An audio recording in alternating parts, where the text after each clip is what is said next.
Shout out to G-Man Boxing. Where's the piss bottle? It's over there.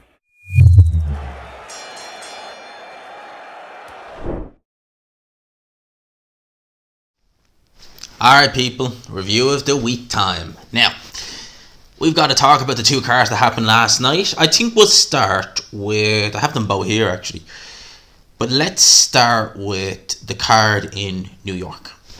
I start with Katie Taylor versus Amanda Serrano. So, at the time I did the live, I hadn't fully seen the fight. Now I have, and I will give my 2 cents on how I felt the fight went, how I felt it won. First things first, right? I mean, to say it was a job watching this fight was an understatement. Not because of the fight itself. The fight itself was brilliant. The commentary team for the zone was shocking. Like, I know and I heard people complaining about that, and I was thinking, like, I know the zone are not great, but it can't be that bad. It was horrible. Like, it was actually laughable how bad it was. Chris Mannix can't score. Jessica McCaskill, why would you put someone who clearly doesn't like Katie Taylor, and it's been known like for a while now, why would you put someone like that on commentary and expect her to be unbiased? Like, there was so many shots Katie Taylor was landing, and I thought Katie Taylor won the fight. I scored it round by round. I really think I'm not gonna. This, like, and people have said, "Gee, you're very harsh on Irish fighters," and some people might think this is me being too biased. I could see a case for Serrano winning the fight, yeah, but I felt Katie Taylor won it, and I genuinely think it could have been, a 97, 93 or, a 96, 94 type of fight. Seriously, for Katie Taylor, those were the kind of scorecards I was looking. I thought she was, apart from the mid rounds, especially the fifth round, where she took a beating in that round. She took a bad beating in that round, though, truth be told. But I thought she was fairly doing what she'd done more of what she wanted to. And I was quite impressed. I thought she done a very good job in there. I thought that she really shows me that Katie Taylor, she really was able to, when the opponent is at this caliber, is when we get the best out of her. Because personally, I picked Amanda Serrano to win this fight because I just felt that Taylor had been looking old in her previous few fights. And I guess maybe that's because she'd beaten Natasha Jonas a couple of times in the amateurs. Natasha Jonas isn't that in the right home about. So maybe she was a bit underprepared for that. She fought that girl, what was her name? Sharapova. Fizura Sharapova. And again, it was a bit, she won the fight, but it was a bit of a lackluster. Jennifer Han again, Miriam Gutierrez. These fights where she looked okay, she won them all clearly, but she didn't look as she did a couple of years ago. And I kind of thought to myself that against Amanda Serrano, she'll need to really be back to where she was in like 2018, 2019. Well, she was in this fight. It was a fantastic fight. I said the only issue I had with it was the commentary. That the team was just horrendous. I mean, Chris Mannix, ugh. And look, I don't mind Jessica McCaskill if it's an unbiased fight, but there was so many times Katie Taylor was landed clean on Amanda Serrano, she just would not call them. And I was listening to it, I was like, I remember going in thinking, okay, it's going to be bad, but it's not that bad. It wasn't that bad. Yeah, it was that bad. It was bad. Great performance from both girls. I really enjoyed it. As I said, I seen people complaining, saying they felt Amanda Serrano won the fight. Me personally, I didn't feel that. I felt that Katie Taylor won this fight for me. In my opinion, she definitely got away. But she definitely got the decision. So the right person won. I wouldn't mind seeing it again. Eddie Hearn said about doing it in Ireland. The good thing about, I say the good thing, but thing about MTK ceasing operations, I think that has been one of the biggest issues with having major shows in Ireland. Obviously, like, I don't want to go too into it, but there was obviously an incident at a show. Well, it never took place in 2016 at a hotel, and that was kind of the nail in the coffin for big events in Ireland at that point. So maybe now the door is opening. Maybe Eddie Hearn has talked about doing that fight at Croke Park. That'd be interesting. That'd be fun. Ireland has not had a big boxing event in. I mean, I'm struggling here, people. It's that long. It's that long since Ireland's had a big boxing event. And the atmosphere in MSG was quite good. It was like a throwback to when Steve Collins was fighting Eubank in down in Cork. It was kind of that like atmosphere in it. It was great. So that was how I saw that fight. In terms of some of the other fights on the card, Jesse Vargas versus Liam Smith. The only thing that surprised me was that Liam Smith was stopped Jesse Vargas. I was fairly sure he'd win this fight. Fairly sure. Jesse Vargas has never been a fighter I've really rated too highly. I was surprised actually. He's not fought in 2 years. That did surprise me. I actually could have sworn he had a fight in the interim, but he's not fought since his last fight, which was a loss to Mikey Garcia down at welterweight. And if you look at him at his run at welterweight, it's been fairly rubbish. I mean, he's only won one fight at welterweight anyway. His most recent run at welterweight, I should say, because he has obviously, he's former world champion at welterweight. But at welterweight, he wasn't amazing. At lightweight, he was alright. He wasn't in the right home, but he's alright at lightweight. But he's never been one of them. He's always been one of them fighters, Jesse Vargas, who thinks he's better than he actually is. I've never really rated him too highly. At welterweight, certainly at 154, I was like, what are you doing up there? You shouldn't be anywhere near that weight. And Liam Smith is a solid fighter. He really is. I mean, he got the win over Anthony Fowler. That was a good win. He obviously lost to Majamov Kobanov, I think is how you pronounce that guy's name. And that was May of last year. And that was over in Russia. And personally, for me, I felt that Liam Smith won that fight. It's a unanimous decision loss, and one of the scorecards is bizarre. It's 170-112. It wasn't that type of fight. But I felt Liam Smith won that fight. I thought he was very unlucky not to get the nod in that. So if you take that one away, he's lost to Munguia and Canelo. I mean, like, that's not anything to really say. You wouldn't be saying, oh, geez, that's not good. You lost to pound for pound best fighter in the world, arguably. Obviously, he wasn't back then, but he was still seen as a very, very... He was still probably on pound for pound list back then. And obviously Munguia, who's a tremendous fighter in his own right. So Liam Smith, I favoured him fairly comfortably to win that fight. In terms of where he goes next, well, let's have a look, right? I mean, you've Tim Tszyu. I believe he is mandatory for the WBO. So he's mandatory for Castano, who's obviously fighting Charlo. So I would imagine whoever wins that fight will likely probably move to middleweight. So he could potentially rematch that guy, that Kubanov guy. I think, is he mandatory for the IBF? I think. You've obviously got Fundora there. And again, Fundora, I believe, is mandatory for the WBC since his recent win. I'm not sure about the WBA, who'd be mandatory for there. But there could be a situation where Liam Smith could end up finding himself in there for a vacant title. And I definitely see the division. Well, this was for a WBO Intercontinental, so you'd imagine that would give him a ranking. But he also won a WBA Intercontinental title against... These are just tricky titles, but they give you a ranking in the sanctioning bodies. So there's definitely potential there for Liam Smith. In my live stream, people were asking me...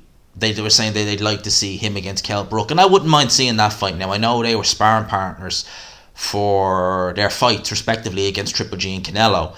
And the sparring looked fun from the clips, but I just don't see financially that fight making sense certainly for Kell Brook, and obviously I don't think him and Hearn are on the best of terms these days, and for me, it's like he's going to fight Eubank. It's a winnable fight for Kell Brook, and he's just going to make more money from it, it just, for me, like Liam Smith, I'd like to see it, I really would, don't get me wrong, I think it's a good fight in of itself, the styles might gel together quite well.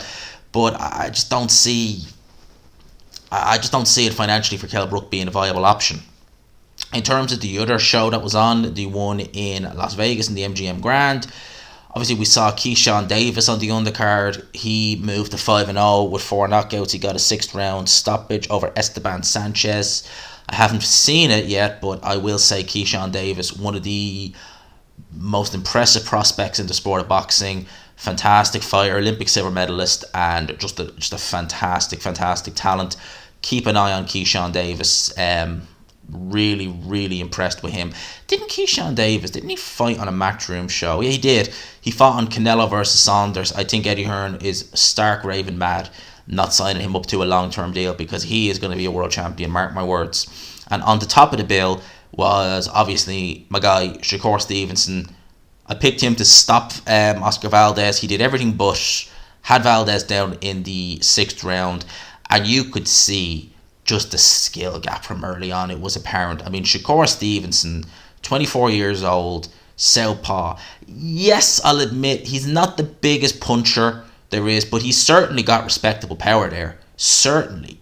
You know, you wouldn't want to stand straight in front of Shakur Stevenson and give him a free shot. Certainly not. And, you know, he's only 18-0. He's a two-weight unified world champion. He said himself he's tight enough at 130, so likelihood is he's going to 135 next. And he turned pro. Is that actually true? Oh no, I got my date. I got my dates way mixed up there. But he's basically turned pro 5 years to the date. But he turned pro on the 22nd of April 2017. So it is 5 years. Yeah, it is 5 years. Almost 5 years to the date, give or take a week and a bit, that Shakur Stevenson turned pro. He's already a two-weight world champion, unified, with a decent enough resume. I mean, Yonet Gonzalez, I mean, that win, you know, he's only lost, again, subsequently to Emmanuel Navarrete. He was the first guy to stop Valero Simeone, who at the time had only been beaten by Lee Selby and Scott Quigg, both world champions, and they didn't stop him, so he stopped him in a round. That was a good win. Christopher Diaz, another good win. You know, and these wins are aging quite well. Felix Caballero, you know, obviously Herring and Valdez. So it's a good little resume he's built up for himself. And he's winning these fights. He's not winning these fights by the skin of his teeth. He's going in and he's winning these fights, winning them. So Shakur, very, very impressed with him. I think he's a tremendous talent. Him at 135. The only person I see beating him is Lomachenko. And even then, I don't know how long we're going to have Del Lomachenko, if we have him for another year, another 2 years. But he's the only guy I see really beating him at 135. I think Tank Davis could be the next who would give him a bit of issues. But in terms of Lopez, in terms of Haney, I'm telling you now, Shakur Stevenson beats Devin Haney. Beats him. I'm not wrong. I'm fairly sure he beats Devin Haney. Right? That's how confident I am on Shakur. He's tremendously talented. Absolute tremendous fighter. He really is. He really, really is. So let's have a look-see. That's the fights that we saw over the weekend. Let's have a look-see at some of the news that happened elsewhere in the week of boxing. I don't be on Twitter much these days, so when I go on, I always have loads of notifications. Ryan Garcia has declared that his next fight will be on July 16th. So it'll be interesting to know who they get him in there with. Inactivity has been a big issue for Ryan Garcia, and I think he's with Goosen now. So he's out of Canelo's camp and he's in with Goosen. I mean, Ryan Garcia needs a coach to work on his defense more so than he needs to work on offense. He's offensively, he's fine. There's no issue there. But defense is where he needs to improve on. And that's why I think he'd get absolutely ironed out by Shakur. Jake Paul, August 13th, he says he'll have his next fight. Ooh. To be honest with you, Jake Paul, I don't particularly mind him. I think that he gets eyes on the sport of boxing, which is what we need at the end of the day. We need all the eyes on boxing we can get. It helps it be more global. It helps it grow. So I reckon I wouldn't be surprised if they get him in there with Tommy Fury next. Wouldn't shock me in the slightest if they put him in with Tommy Fury next. So what else do we have? A lot of these are just quotes from Taylor Serrano or Shakur versus Valdez. So we're trying to get some of the other stuff that's going on there right now. Okay. So Teofimo Lopez said in a recent interview with Kate Abdul that they're trying to make him versus Josh Taylor for Undisputed. That's interesting. Josh Taylor versus Teofimo Lopez for Undisputed at 140. Now, Josh Taylor's been hinting that he's going to go up to 147 pounds next fight, but Teofimo Lopez still brings a bit of money to the table, so I wouldn't be at all shocked if Josh Taylor decides, to hell with it, I'll take one more fight. Now, I doubt it, because at the end of the day, like, he will get so much backlash for not giving Jack Catterall the rematch, because he made it out as though he couldn't. Now, this is me just saying, just playing devil's advocate here, but he made so much of a thing that, I can't do 140 anymore. But if you could do it for Teofimo Lopez, why couldn't you do it for Jack Catterall? So I can't see that happening, to be honest with you. I don't think we are ever going to see the best Teofimo Lopez that we saw when he fought Lomachenko. I'd be very surprised if we see that Teofimo anytime soon.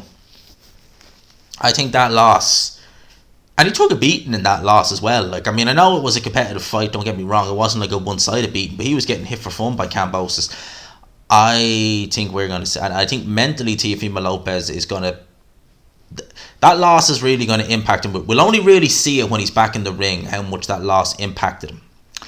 terms of other news, I mean, this one right here is a bit kind of all over the shop. Like, Andy Ruiz is now saying that he's going to fight, according to his father, Luis Ortiz, that it's set for April or August the 13th, and that he's now back with Eddie Reynoso. So who was he supposed to fight? He was meant to, only about 2 weeks ago, he was saying that he was going to fight Tyrone Spine on Triller, and now he's back on PBC, linking back up. He needs to get his finger out of his arse and just knuckle. If he wants to make a run, if he really wants to make a run and actually try and get another title shot and actually try and make the most of something, get his finger out of his arse, listen to Eddie Reynoso, get back in the gym, stop making a show of yourself, going up in between fights, and actually take it serious. I mean, you went in there with Chris Arreola a year ago, and it was a very tough competitive fight against a guy who's been retiring who's been retiring on and off for the last few years.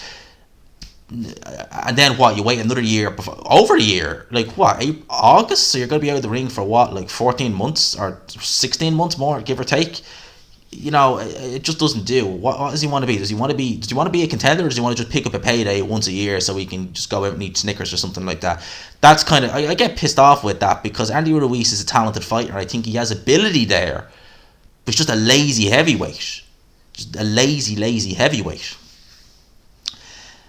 Tyson Fury, I seen on TalkSport. I seen him also be interviewed by that, whatever you want to call him, creature, Piers Morgan. And he's given his thoughts on Alexander Usyk. It's never going to happen, he says, because I'm retired, but I'd punch him around the ring. He's a middleweight blown up. Well, Tyson Fury.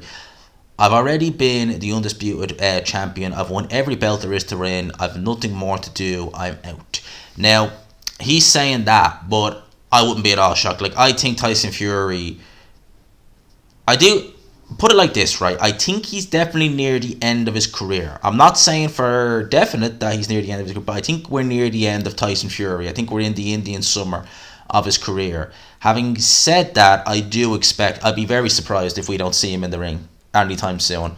I think that Tyson Fury will eventually just, I reckon, like, I think if AJ was to beat Usyk, he'd fight AJ. And to be honest with you, even if AJ loses to Usyk, I'd see him taking that fight before he would go in with Usyk, because the AJ fight, just even if he loses again to Usyk, which I think is more than likely he will, I think that fight still generates a lot of money in the UK. People would still want to see it. They'd be able to sell it in whatever way. And I genuinely, hand on my heart, think that he would go for that fight before he would go for an Usyk fight. I think if AJ wins, he'll be looking to make that fight ASAP. I genuinely do. As for Fury being retired, I just don't buy it. I think he's near the end of his career, yes, but nah. See some other news here. Keith Thurman wants Crawford fight so he could fight the winner of Spence. I just hope I get the call.